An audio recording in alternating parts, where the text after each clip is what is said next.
이사야서 40장 1절에서 11절까지의 말씀을 이제 봉독합니다. 하나님의 말씀을 경청하십시오. 너희의 하나님이 이르시되 너희는 위로하라, 내 백성을 위로하라. 너희는 예루살렘의 마음에 닿도록 말하며 그것에게 외치라. 그 노역의 때가 끝났고 그 죄악이 사함을 받았느니라. 그의 모든 죄로 말미암아 여호와의 손에서 벌을 배나 받았느니라 할지니라 하시니라. 외치는 자의 소리여 이르되 너희는 광야에서 여호와의 길을 예비하라. 사막에서 우리 하나님의 대로를 평탄하게 하라. 골짜기마다 도두어지며 산마다 언덕마다 낮아지며 고르지 아니한 곳이 평탄하게 되며 험한 곳이 평지가 될 것이요 여호와의 영광이 나타나고 모든 육체가 그것을 함께 보리라. 이는 여호와의 입이 말씀하셨느니라. 말하는 자의 소리여 이르되 외치라. 대답하되 내가 무엇이라 외치리이까 하니 이르되 모든 육체는 풀이요 그의 모든 아름다움은 들의 꽃과 같으니 풀은 마르고 꽃이 시듬은 여호와의 기운이 그 위에 붐이라. 이 백성은 실로 풀이로다. 풀은 마르고 꽃은 시드나 우리 하나님의 말씀은 영원히 서리라 하라. 아름다운 소식을 시온에 전하는 자여 너는 높은 산에 오르라. 아름다운 소식을 예루살렘에 전하는 자여 너는 힘써 소리를 높이라. 두려워하지 말고 소리를 높여 유다의 성읍들에게 이르기를 너희의 하나님을 보라 하라. 보라, 주 여호와께서 장차 강한 자로 임하실 것이요 친히 그의 팔로 다스리실 것이라. 보라, 상급이 그에게 있고 보응이 그 앞에 있으며 그는 목자같이 양떼를 먹이시며 어린 양을 그 팔로 모아 품에 안으시며 젖먹이는 암컷들을 온순히 인도하시리로다.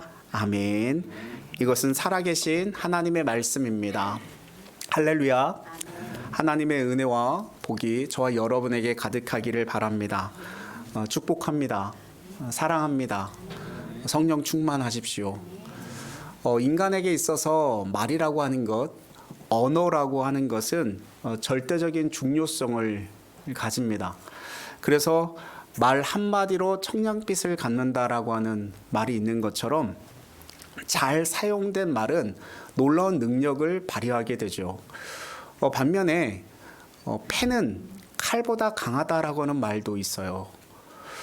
그러니까 마음을 담아서 건넨 한마디가 듣는 사람들에게 생명수 같은 역할을 감당하기도 하고 때로는 무심코 던진 한마디가 듣는 사람의 마음을 상처를 안겨다 주는 그런 말이 되기도 한다는 거죠. 그래서 3-4-1원이라 그래서 3번 생각하고 1번 말하라라고 이야기했지 않습니까? 하지만 이토록 그 유용한 도구였던 말이라고 하는 것이 무용지물이 되는 때가 있습니다. 이 말에 아무것도 내가 알고 있는 어떤 것으로 표현해도 표현이 닿지 않는 그런 어떤 시간과 시기가 분명히 존재하는데 그때가 언제냐면 누군가를 위로하려고 할 때예요.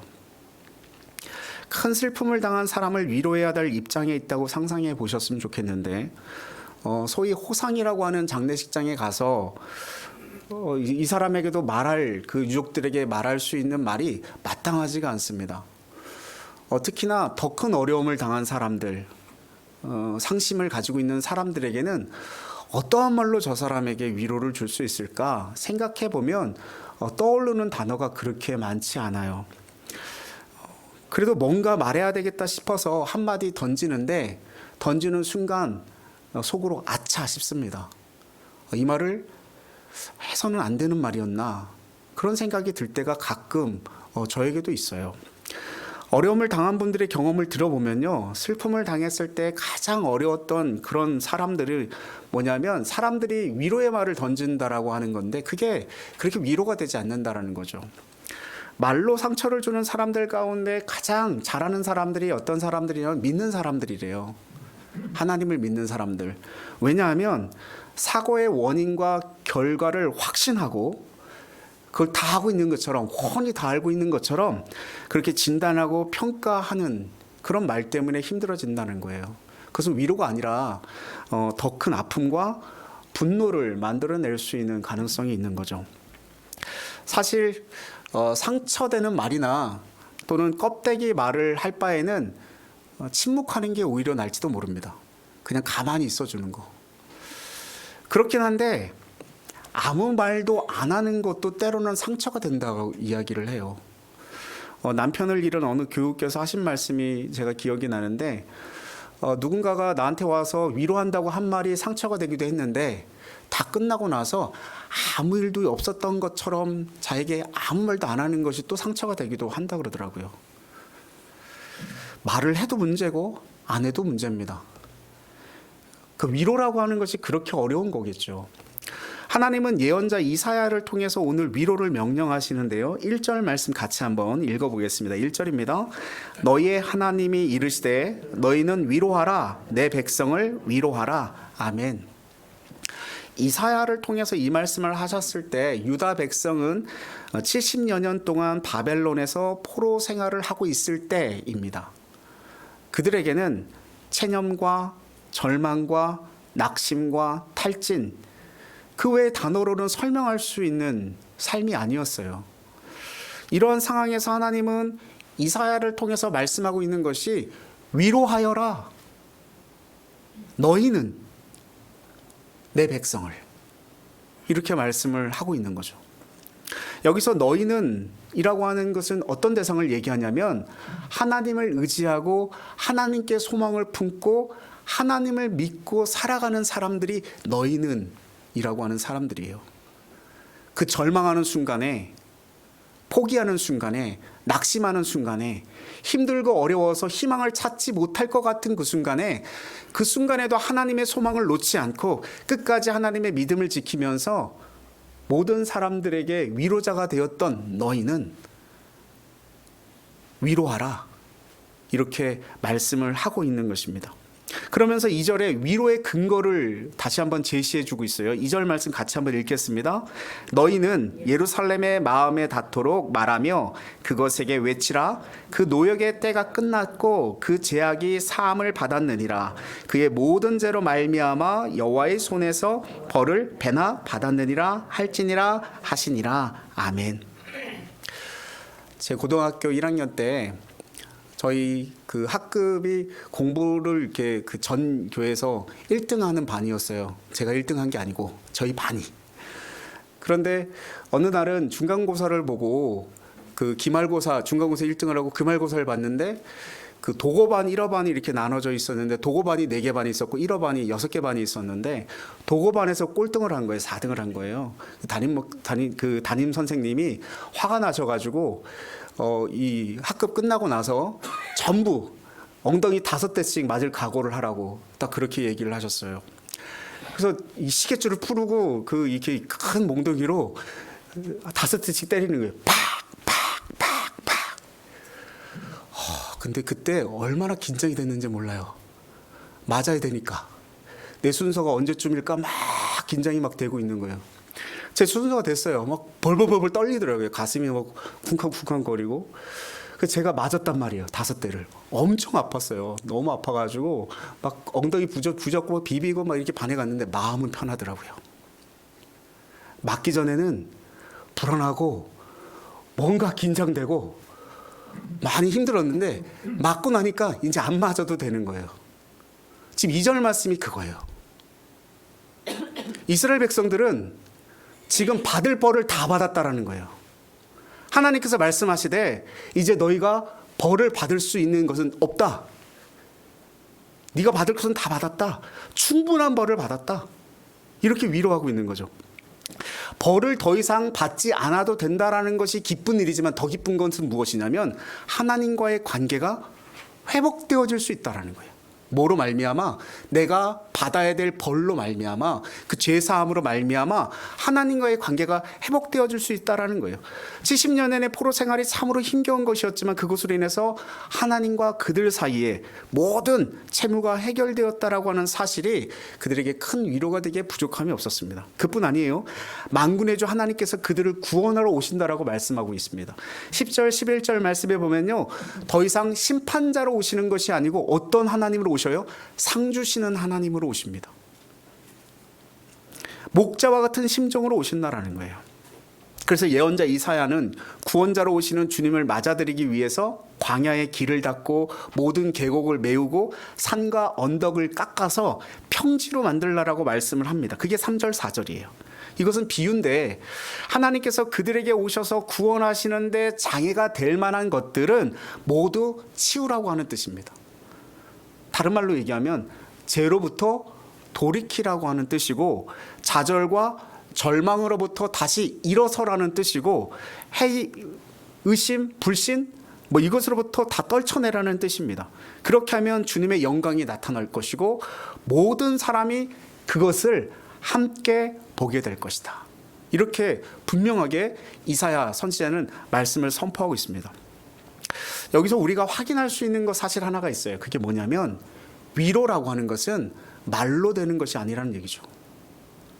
성경에서 말씀하고 있는 것은 그 위로는 진실해야 가능하다라는 거예요.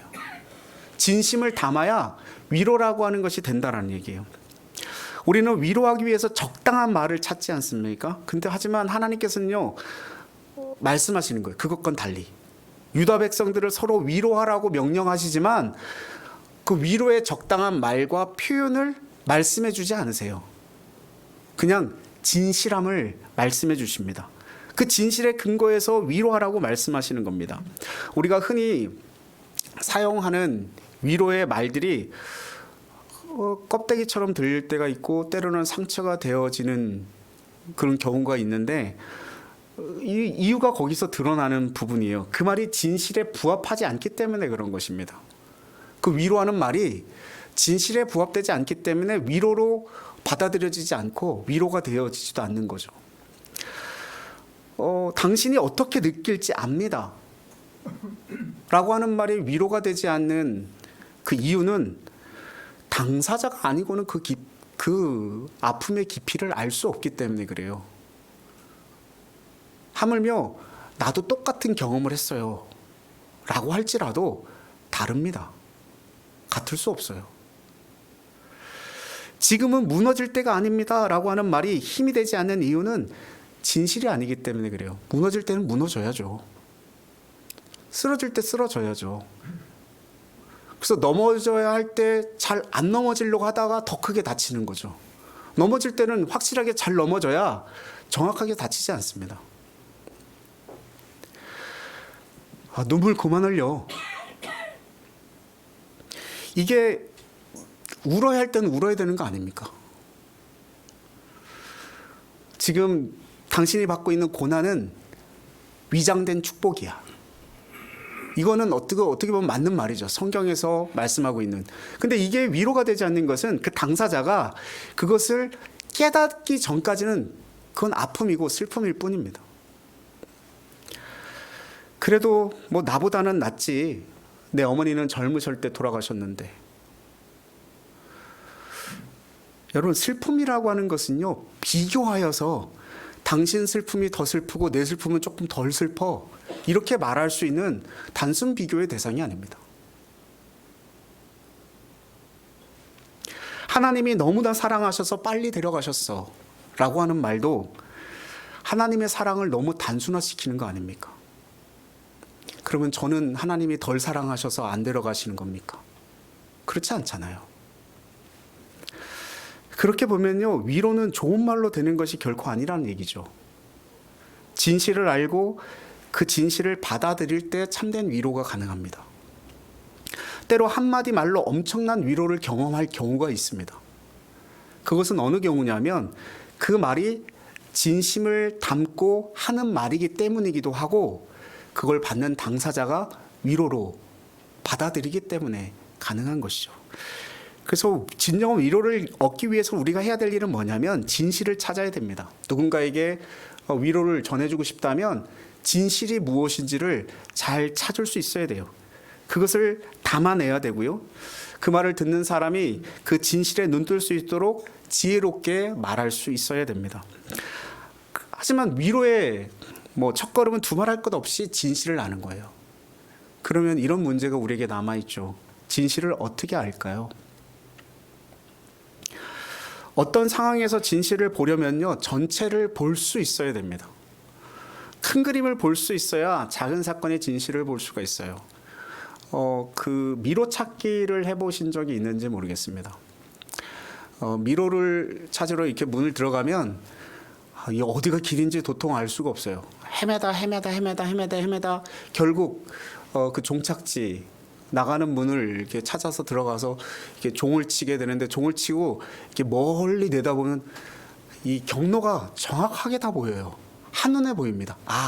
저기서 요렇게 가면 요렇게 나올 수 있구나 라는 게 보이죠. 근데 눈앞에 닥친 그 문제는 길이 보이지 않고요, 모든 것이 다 그 길 같아 보입니다.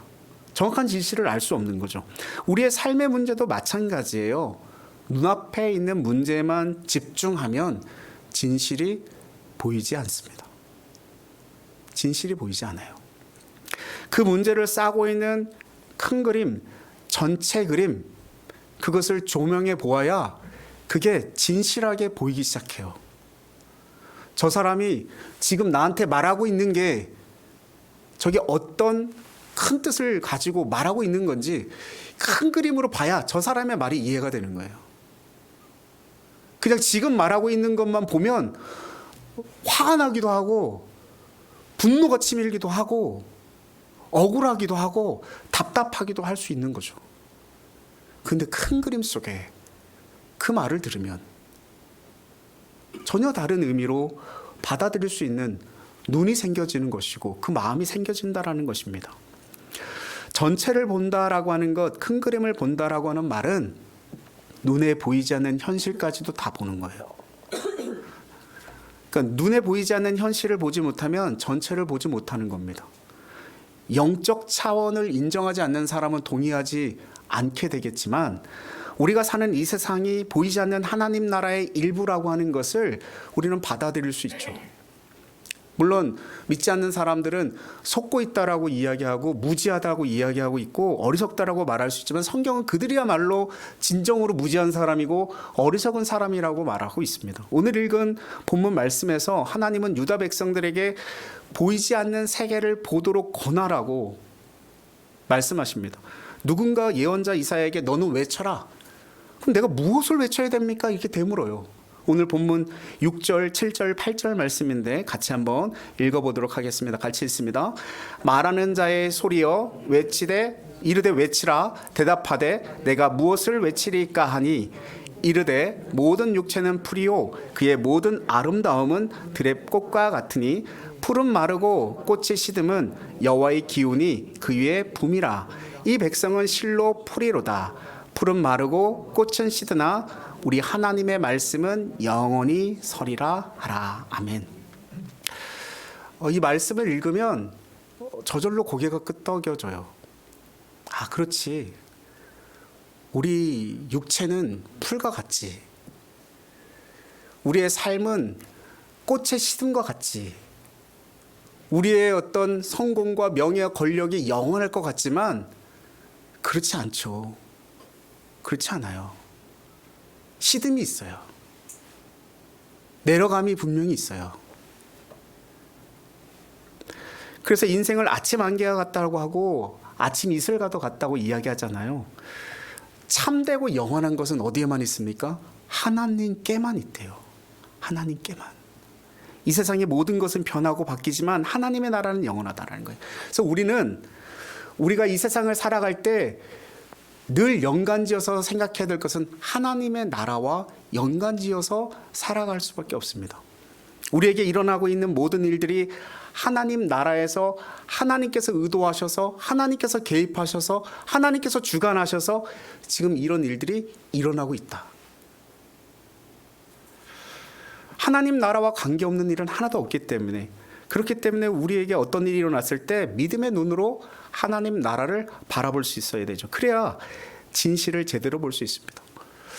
강대국 바벨론의 운명이 기우는 것을 보고 유다 백성들은 부와 권력과 명예가 이게 계속 영원하지 않다는 것을 보았어야만 했습니다. 바벨론이 멸망하고 페르시아가 일어나는 그 순간이 하나님이 개입하셔서 하나님이 이루시고 계시다는 것을 보았어야 돼요. 지금 일어나고 있는 역사가 하나님 나라에서 어떤 의미가 있는지 생각해 봐야 되고, 그래서 이사야는 9절에서 계속 이렇게 외쳐요. 9절 말씀 같이 한번 또 읽겠습니다. 아름다운 소식을 시온에 전하는 자여 너는 높은 산에 오르라. 아름다운 소식을 예루살렘에 전하는 자여 너는 힘써 소리를 높이라. 두려워하지 말고 소리를 높여 유다의 성읍들에게 이르기를 너희의 하나님을 보라 하라. 아멘. 너희의 하나님을 보라는 거예요. 너희 하나님을 보라는 거예요. 지금 바벨론이 멸망하고 페르시아가 일어나고 있는 이 소용돌이치는 이 고대 근동의 역사 속에 누가 움직이고 계시다라는 거예요. 하나님이 움직이고 계시고 하나님이 역사하고 계시다라는 것을 눈을 뜨고 보라는 거예요. 정확하게. 그것이 유다 백성들이 바라보았어야 할 진실입니다.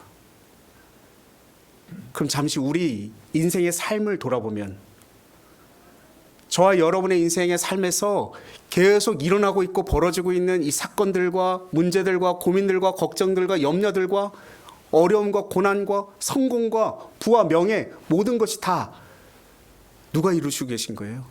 하나님이 이루고 계시다는 거죠. 그걸 바라보라는 거예요. 그걸 보라는 거예요.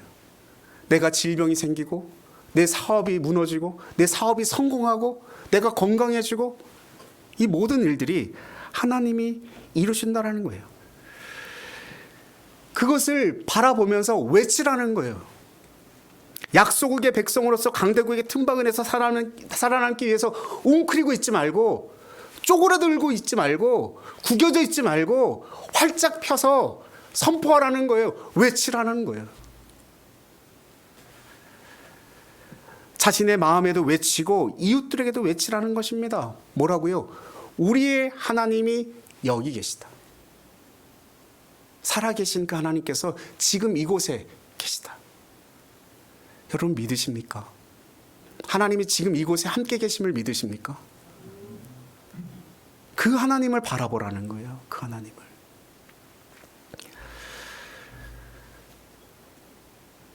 제럴드 시처라고 하는 그 위트워스 칼리지 대학 교수로 재직 중에 있는 분이 계신데 그분이 하나님 앞에서 울다라고 하는 책을 썼어요. 그분에게 어떤 일이 있었냐면 아주 오래전에 가족들과 함께 여행을 갔다가 돌아오는 길에 술에 만취한 사람이 트럭을 운전하고 있다가 중앙선을 넘어서 이 시처 박사님의 차와 정면으로 충돌하는 사건이 벌어집니다. 근데 그 사건을 통해서 시처 박사님의 어머니, 시처 박사의 아내, 그리고 시처 박사의 딸, 3명이 그 자리에서 하늘나라로 갑니다. 근데 시처 박사는 그 3명의 죽음 앞에 슬퍼할 겨를도 없이 살아남은 또 3명의 자녀를 돌보야만 했어요.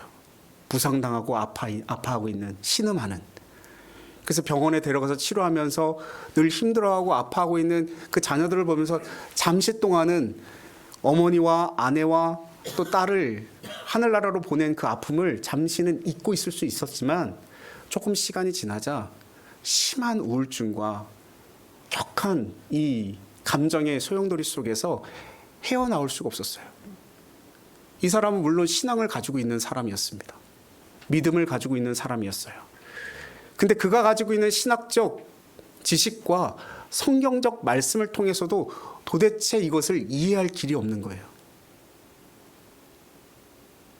왜 나에게 그런 환경, 그런 상황을 가지게 하십니까? 왜 내 사랑하는 어머니와 내 아내와 내 딸을, 우리 남아있는 3명의 자녀는 어떻게 하라고?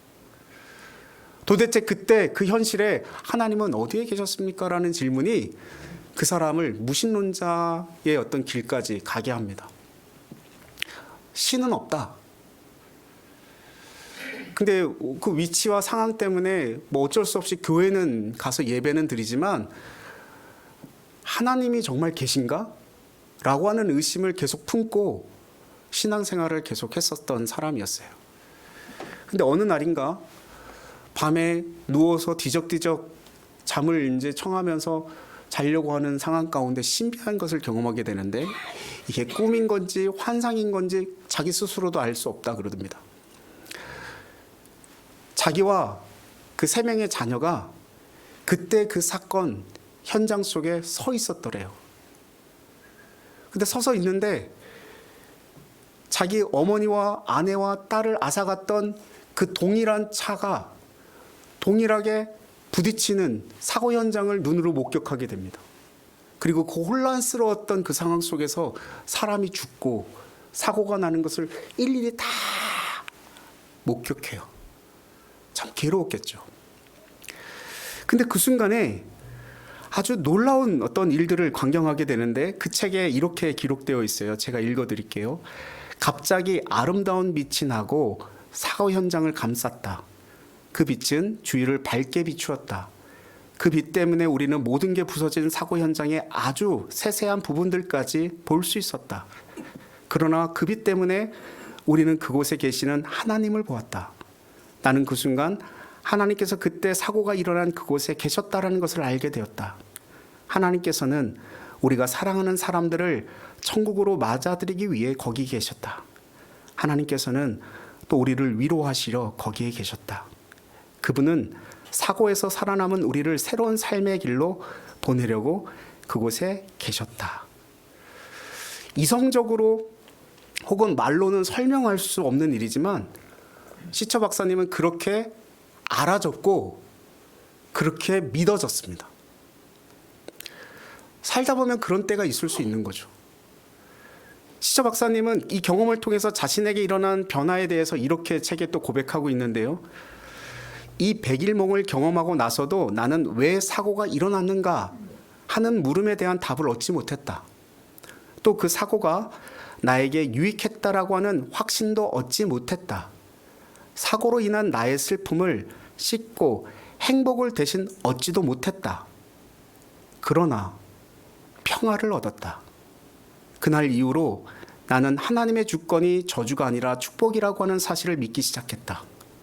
내 앞에 있던 절벽은 여전히 나를 압도하며 높이 서 있다. 그러나 나는 이제 그곳을 바라보며 안정감을 느끼고 한편으로 경외감에 가득 차게 된다. 이 시처 박사가 그날 경험한 것은 성령께서 베푸신 은혜임에 틀림이 없다고 저는 봅니다. 성령의 가마 안에서 그는 큰 그림을 보았고 보지 못했던 현실을 보게 된 거예요. 그때 진실을 알게 된 거죠. 그가 그토록 믿고 의지하고 사랑하던 하나님이 그곳에 계셨고 그분의 방식대로 선한 목자의 일을 행하셨습니다. 그 진실을 보았을 때 비로소 그 시처 박사의 마음에는 평안이 찾아왔고 위로를 얻을 수 있었습니다. 사랑하는 성도 여러분, 지금 우리는 어떤 형편에 서 있을까요? 혹시 감당할 수 없는 슬픔과 고난과 역경 가운데 있으신가요? 대림절에 특별하게 임하시는 성령의 감화와 감동을 구하시기를 바랍니다. 그 슬픔과 고난과 역경 가운데 임마누엘 함께 하시는 하나님, 그 주님의 임재를 보고 나의 하나님이 진실로 여기에 계시다 라고 하는 것을 고백할 수 있길 바랍니다. 그때 진정한 위로와 힘을 얻게 될 것이고 그 힘으로 지금 당한 슬픔과 고난을 이겨낼 수 있을 것입니다. 그 믿음으로 기쁨, 소식을 슬픔에 빠진 자들에게 전할 수 있을 것이고 위로자가 되어줄 수 있을 것입니다. 혹시 지금 성공과 번영을 구가하고 계신 분들이 혹 계십니까? 그분들에게도 성령의 감화와 감동이 필요합니다. 성령의 감화와 감동, 그 성공과 번영 안에서 하나님께서 살아계시다라고 하는 것, 그리고 그 하나님께서 함께 계시다라고 하는 것을 보셔야 됩니다. 성령께서 열어주시는 그 눈으로 볼 때 지금 우리가 만난 성공과 번영이 하나님께서 주신 은혜임을 알게 할 것이고 그 성공과 번영을 하나님의 뜻에 따라 관리할 수 있을 것입니다. 성공과 번영 안에서 하나님을 보지 못하면 그 성공과 번영은 패망의 올무가 되어질 것입니다. 혹시 나는 이것도 아니고 저것도 아니고 그냥 그날이 그날인 것처럼 살고 있습니다 라고 하는 분이 계십니까? 그분들에게도 성령의 은혜가 필요합니다. 성령의 감화와 감동으로 마음의 눈이 뜨이고 그러면 매일이 기적처럼 펼쳐질 것입니다. 평범과 보통이 얼마나 큰 축복인지 그것을 깨닫고 하루하루 감사하며 지낼 수 있게 될 것입니다. 별일이 아닌 것에 나의 하나님이 계시다라고 하는 사실을 발견할 수 있게 될 것입니다. 성령의 감화, 감동이 필요 없을 때는 없습니다. 성령의 감동, 감화가 필요 없는 상황이 우리에게 존재하지 않아요. 그 가운데, 그 감동 가운데 우리는 살아야 됩니다. 그럴 때 우리의 눈앞의 현실에 의해서 일희일비하지 아니하고 큰 그림, 보이지 않는 현실을 보므로써 견고하고 든든한 발걸음으로 걸어갈 수 있을 것입니다. 이 같은 삶을 사모하고 추구하는 우리들에게 오늘 주님은 말씀하고 계신 거예요. 위로하여라 너희는 내 백성을. 충분한 위로를 받으실 수 있길 바랍니다. 하나님이 지금 이곳에 함께 하심으로 말미암아 하나님의 충분한 위로를 받으실 수 있기를 바랍니다. 그리고 우리들에게 주님은 말씀하셔요. 하나님을 의지하고 하나님을 믿고 하나님을 따르는 너희야. 나가서 슬픔을 당한 사람들에게, 어려움을 겪고 있는 사람들에게, 곤란함을 경험하고 있는 사람들에게 외쳐라. 하나님이 지금 여기 계신다. 당신의 하나님이 지금 여기 계신다. 그때 평화가 임하고 위로가 되어질 것이라고 분명하게 말씀하고 있습니다. 저와 여러분 각자가 좋은 소식, 아름다운 소식을 전하는 진정한 위로자가 되기를 주님의 이름으로 축원드립니다. 기도하겠습니다. 복잡한 세상에서 성령님의 말할 수 없는 은사를 통해 가르쳐 주시고 지켜주시는 하나님 아버지, 지친 몸과 상한 마음을 그대로 가지고 아버지의 집을 찾아왔습니다. 말씀을 통해 회복하게 하시고 풍성한 은혜로 가득 채워 주시옵소서. 성령의 감화와 감동으로 저희가 진실을 보게 하시고 주님께서 여기 계시다라고 하는 진실에 눈뜨게 하여 주시옵소서. 그 진정한 위로가 필요할 때 주님에게서부터 위로를 찾게 하시며 그 진정한 위로를 찾는 이들에게 하늘의 위로를 전하게 하시고 그래서 온전히 치유되고 회복되는 은혜가 있게 하여 주옵소서. 예수님의 이름으로 기도하옵나이다. 아멘.